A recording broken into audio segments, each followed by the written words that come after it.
ایک دفعہ کا ذکر ہے کہ کسی قصبے میں ایک مالدار بلی رہتی تھی جس کا نام گل بانو تھا۔ وہ خود کو شاعرہ کہلوانا بہت پسند کرتی تھی اور ناقص قسم کے شعر لکھ لکھ کر ہر کسی سے داد حاصل کرنے کی خواہش مند رہتی۔ لوگ اس کی فضول شاعری سے تنگ آ کر اس سے دور ہو گئے۔ وہ تنہا گھر میں بیٹھی کاغذ پر شعر لکھتی رہتی۔ جب کوئی غزل پوری ہو جاتی ہے تو اس کی نقلیں بنا کر وہ لوگوں میں بانٹ دیتی۔ اس کی حماقت پر دل میں خوب ہنستے اور غزل کے کاغذ کو ادھر ادھر پھینک دیا کرتے۔ ایک دن اس قصبے میں ایک کالا لومڑ چلا آیا۔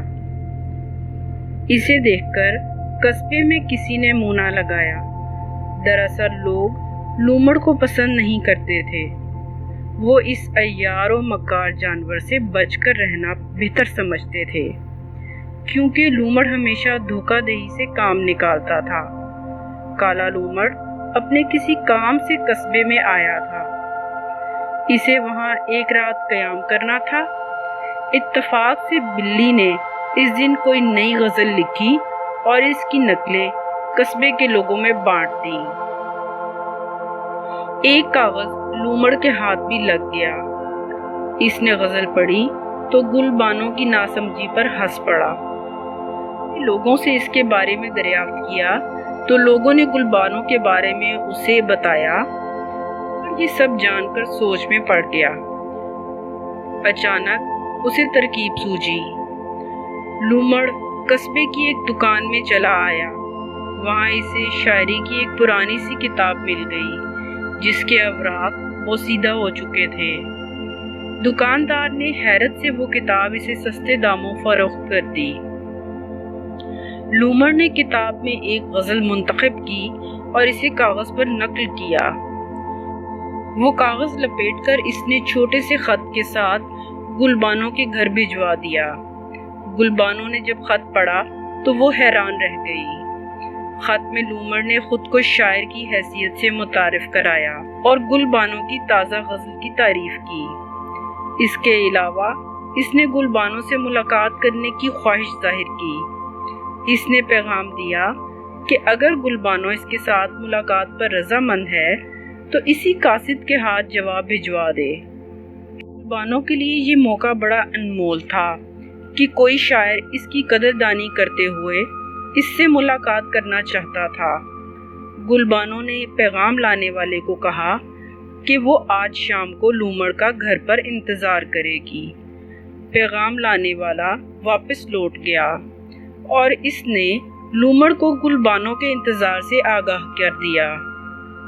ادھر گل بانو خوشی سے سرشار گھر میں جھومتی پھر رہی تھی۔ اس نے لومڑ کی بھیجی ہوئی غزل کو کئی بار پڑھا اور اس کی شاعری کی معترف ہو گئی۔ اس نے لومڑ کے استقبال کے لیے جلدی جلدی سے تیاریاں شروع کر دیں۔ کھانے کے لوازمات کے لیے گل بانو ایپرن پہن کر باورچی خانے میں گھس گئی۔ وہ لومڑ کے لیے دھڑا دھڑ کھانے بنا رہی تھی۔ ایک شاعر کا استقبال وہ ایسے پرتپاک انداز میں کرنا چاہتی تھی کہ اسے ذرا بھی اجنبیت محسوس نہ ہو۔ وہ سارا دن کھانا پکانے میں ایسی مصروف ہوئی کہ اسے خبر نہ ہوئی کہ کب دن ڈھل گیا اور شام شروع ہو گئی۔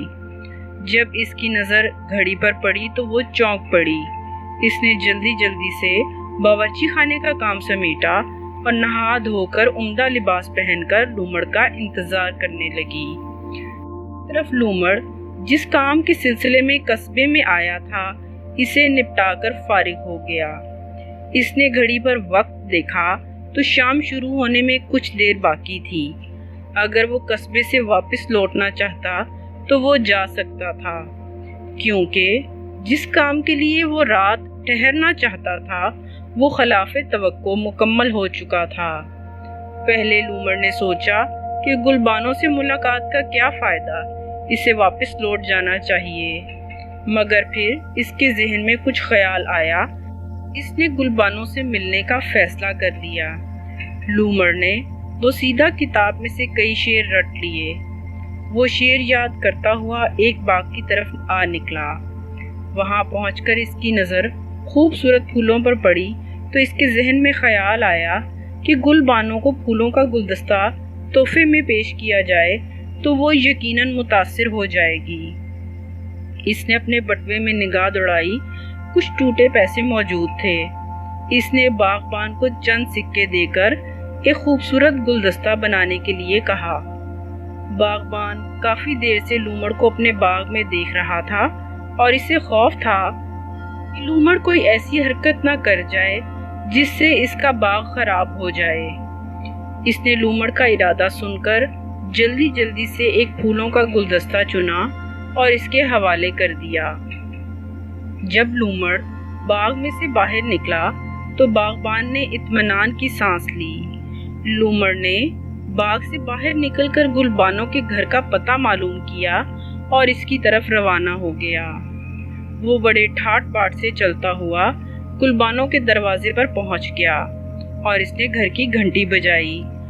گل بانو گھنٹی کی آواز سن کر بے چین سی ہو گئی اور دوڑتی ہوئی دروازے پر آئی۔ اس کی نظر جب کالے لومڑ پر پڑی تو دنگ رہ گئی۔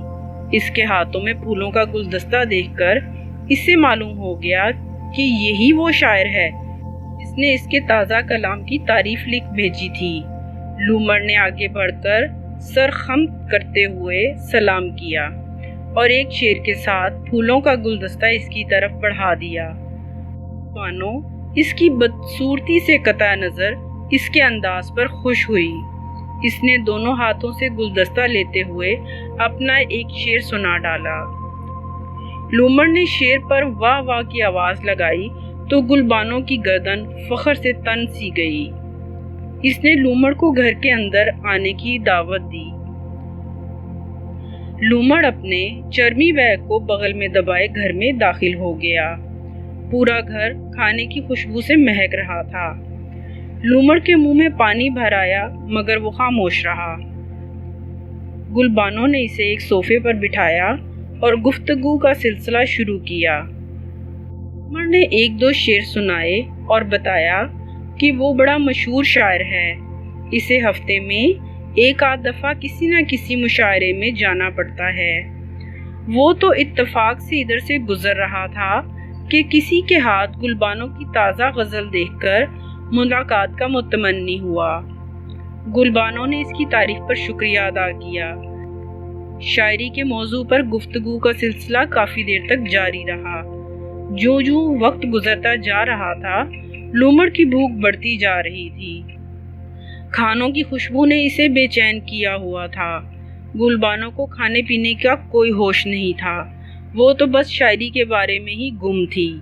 کچھ دیر بعد لومڑ نے تنگ آ کر گل بانو سے کہہ ہی ڈالا کہ کافی دیر ہو چکی ہے، حلق خشک ہے، ایک گلاس پانی مل جائے تو زیادہ بہتر ہوگا۔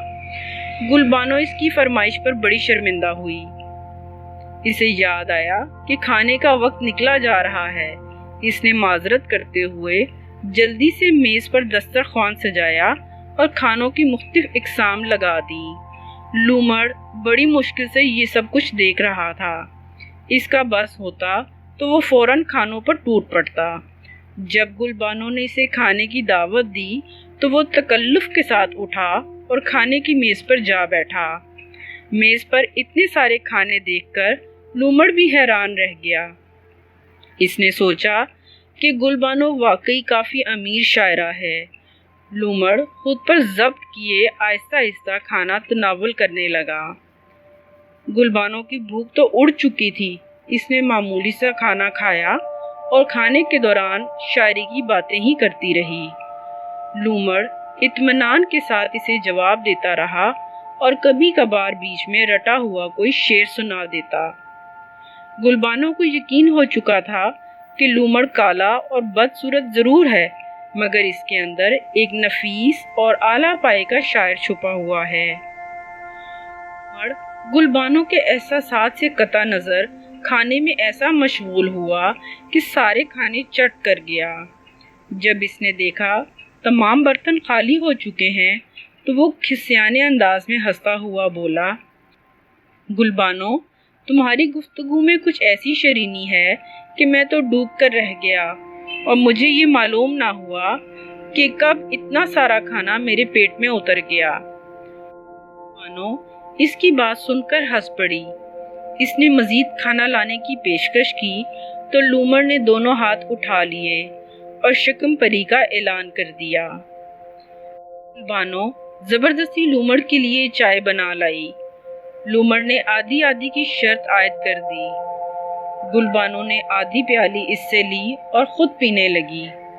لومڑ نے چائے کو نصف کرتے ہوئے چالاکی سے اس میں نیند کا سفوف ملا ڈالا تھا۔ گلبانو کو یہ معلوم ہی نہ ہو سکا۔ جب کچھ دیر بیت گئی تو گلبانو کو نیند کے جھونکے آنے لگے۔ اس نے لومڑ کے لیے ایک کمرے میں بستر لگایا اور اسے وہاں چھوڑ کر اپنی خوابگاہ میں چلی گئی۔ لومڑ نے تھوڑی دیر بستر میں آرام کیا اور پھر وہ خاموشی سے اٹھا اور گلبانو کی خوابگاہ میں داخل ہوا۔ گلبانو گھوڑے بیچ کر سو رہی تھی۔ لومڑ نے جلدی جلدی گھر کی قیمتی اشیاء اکٹھی کی اور روپیہ، پیسہ، زیور سب کچھ ایک گٹھڑی میں باندھ لیا۔ اس نے باہر نکل کر ادھر ادھر دیکھا، وہاں کسی کو نہ پا کر وہ قصبے سے رفو چکر ہو گیا۔ صبح سویرے گلبانو کی آنکھ کھلی تو اسے لومڑ کا خیال آیا۔ وہ جلدی سے اٹھی کہ اس کے لیے ناشتہ بنائے۔ جب اس کی نظر خالی تجوری پر پڑی تو وہ پریشان ہو گئی۔ اس نے کمرے سے نکل کر گھر میں دیکھا تو وہاں صفایا ہو چکا تھا۔ لومڑ موجود نہیں تھا۔ اس کی تمام دولت وہ مکار سمیٹ کر چلتا بنا۔ وہ گھر سے باہر نکلی تو دروازے کے قریب اسے بوسیدہ کاغذ بکھرے ہوئے دکھائی دیے جن پر اشعار درج تھے۔ گلبانو نے جھک کر ایک کاغذ اٹھایا تو اس پر وہی شعر لکھا تھا جو رات کو لومڑ نے جھوم جھوم کر اسے سنایا تھا۔ گلبانو لومڑ کے فریب کو سمجھ چکی تھی مگر اب کچھ نہیں ہو سکتا تھا۔ نادانی اور ناسمجھی نے اسے کلاش کر ڈالا تھا۔ وہ چلتی ہوئی باہر نکل آئی۔ باہر گلی میں جمعدار جھاڑو لگا رہا تھا۔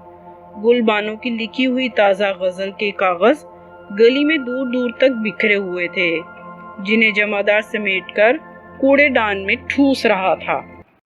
اگر آپ کو ہماری ویڈیو پسند آئے تو ویڈیو کو لائک کرنا، چینل کو سبسکرائب کرنا اور بیل آئیکن کو پریس کرنا نہ بھولیں اور اپنے دوستوں کے ساتھ اس ویڈیو کو ضرور شیئر کیجیے۔